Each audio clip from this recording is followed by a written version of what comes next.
আমরা অমুকের আদর্শের সৈনিক, আমরা অমুকের আদর্শের সৈনিক বলে যারা চিৎকার মারে, তাদের বোঝা দরকার আপনি যে নেতার পেছনে ঘোরেন সেই নেতা জীবনেও মদ খায় নাই, এ ব্যাপারে কি আপনি নিশ্চিত? ওই নেতা জীবনেও মিথ্যা কথা বলে নাই, এ ব্যাপারে কি আপনি নিশ্চিত?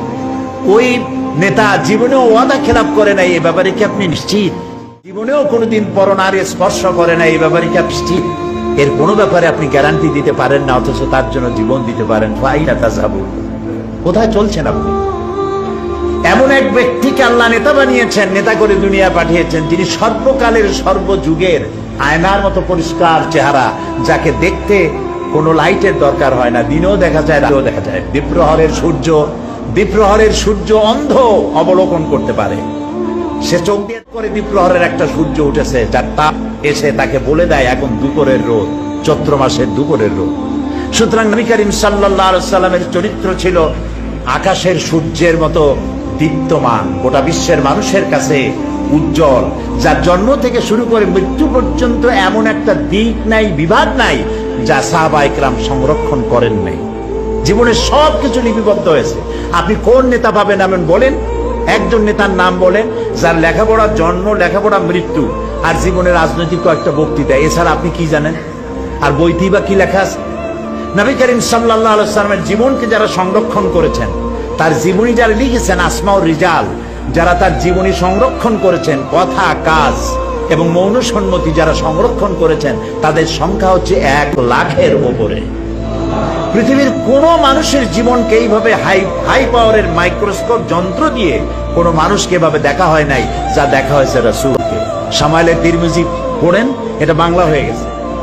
শামাইলে তিরমিজি কিনে দেখেন, রাসূলের তুচ্ছ ঘটনাগুলিও সেখানে, তুচ্ছ কাজগুলিও, এগুলি তুচ্ছ বলছি যে গুরুত্বপূর্ণ নয়, এরকমের কেমনে দাঁত খেলাল করতেন, কেমনে হাসতেন, কেমনে বসতেন, কেমনে কাপড় পরতেন, কেমনে ঘুমাতেন, কিভাবে তিনি কথা বলতেন, কিভাবে দাঁড়াতেন, কোনটা কিভাবে কি করতেন, প্রত্যেকটি জিনিস লিপিবদ্ধ হয়েছে, একটি জিনিসও বাদ পড়ে নাই, সব লিপিবদ্ধ হয়েছে। পৃথিবীতে এরকম, এই রকমের কোন মানুষ, এরকম কোন নেতা পৃথিবীতে আর আসে নাই। মুহাম্মদ রাসূলুল্লাহ সাল্লাল্লাহু আলাইহি ওয়াসাল্লাম গোটা পৃথিবীর সর্বশ্রেষ্ঠ মহামানব, তার জীবনকে সংরক্ষণ করা হয়েছে পৃথিবীর মানুষকে এই পথে পরিচালিত করার জন্য। তিনি ছিলেন গোটা বিশ্ববাসীর জন্য রহমত, তাই তিনি তার আচরণে মানুষ মুগ্ধ হয়েছে। তার কপালে লেখা ছিল না যে তিনি নবী, তার পিঠে লেখা ছিল না তিনি নবী, অথচ তিনি যখন তার স্ত্রীকে দাওয়াত দিয়েছিলেন, হযরতে খাদিজাতুল কুবরা রাদিয়াল্লাহু তাআলা আনহাকে যখন ইসলামের দাওয়াত দিলেন যে আমি আল্লাহর নবী, আমার উপরে ঈমান আনো, আমাকে বিশ্বাস করো, আল্লাহ এক, আল্লাহর উপরে ঈমান আনো, এই কথা যখন তিনি দাওয়াত দিয়েছিলেন, হযরত খাদিজা কি দেরি করেছিলেন? আমি মাঝে মধ্যে বলি, যে সমস্ত হুজুররা মুরিদ বানায় বেড়ান, তাদেরকে জিজ্ঞেস করা দরকার যে আপনারা তো অনেক মুরিদ বানাইছেন, আপনার বউ আপনার মুরিদ হয়েছে কিনা? কারণ স্ত্রী তার স্বামী সম্পর্কে সবটা জানে, এত বড় সাক্ষী আর কেউ নাই। কিরামান কাতিবিন ছাড়া স্ত্রীর মতো এত বড় সাক্ষী আর কেউ নাই। স্বামীর পা থেকে শুরু করে মাথা পর্যন্ত সব জানে তার স্ত্রী। নবী করিম সাল্লাল্লাহু আলাইহি ওয়াসাল্লাম যখন দ্বীনের দাওয়াত দিলেন, হযরতে খাদিজাতুল কুবরা রাদিয়াল্লাহু তাআলা আনহা 1 সেকেন্ড দেরি করেন নাই, সঙ্গে সঙ্গে বলেছেন, আবুল কাসেম, হে কাসেমের পিতা মুহাম্মদ সাল্লাল্লাহু আলাইহি ওয়াসাল্লাম, আমি কালেমা ঘোষণা করছি, লা ইলাহা ইল্লাল্লাহু মুহাম্মাদুর রাসূলুল্লাহ। আপনার সঙ্গে আমার বৈবাহিক জীবন এই 15 বছর হলো, 25 বছরে বিয়ে হয়েছে আপনার বয়স তখন, আর তখন তার বয়স ছিল 40। নবুয়ত পেলেন 40 বছর, মাঝখানে গেল কত বছর? এই 15 বছর পর্যন্ত আপনার সাথে আমার বৈবাহিক সম্পর্ক, স্বামী স্ত্রীর ঘর কন্যা করে 15 বছর যাবত আপনার জীবনকে আমি দেখেছি। আপনি কোনো সাধারণ মানুষ নন, আপনি অবশ্যই আল্লাহর নবী, এতে কোনো সন্দেহ আমার নাই। তো নবী করিম সাল্লাল্লাহু আলাইহি ওয়াসাল্লাম, আল্লাহ তাআলা বলেছেন, ফাবিমা রাহমাত মিনাল্লাহি লিনতা লাহুম ওয়ালাউ কুনতা ফাদ্দাল গালিযাল কলবি লানফাদ্দু মিন হাওলিক।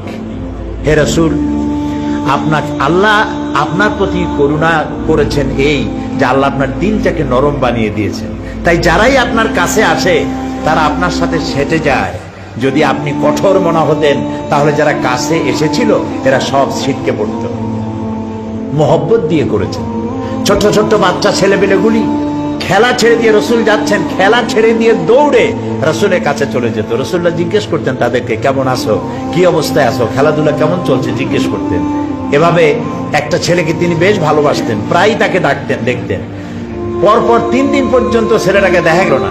তখন তিনি ছেলেদের জিজ্ঞেস করছেন, ওই ছেলেটা কোথায়? তারা বলল বোধহয় অসুস্থ হবে, বাড়ি কই? বাড়ির সন্ধান তারা দিল। রসুল্লাহ জানতে পারলেন সেটা ইহুদির ছেলে। তিনি চলে গেলেন বাড়ির ভেতরে এবং ওই বাচ্চার কাছে গিয়ে বসলেন, গায়ে হাত দিয়ে দেখলেন অনেক জ্বর, হাত পুড়ে যায়। রাসূলুল্লাহ কপালের উপরে হাত রেখেছেন, ছেলের জ্বর নাই। বেহুশ ছেলে চোখ খুলে দেখছে রাসূলুল্লাহ বসে আছেন, চোখ বাড়ি করছে। এই বাচ্চা বড় হয়ে যখন যৌবন প্রাপ্ত হয়েছে, বাচ্চা পড়েছে লা ইলাহা ইল্লাল্লাহু মুহাম্মাদুর রাসূলুল্লাহ। ভালোবাসা দিয়ে তিনি জয় করেছেন সবাইকে।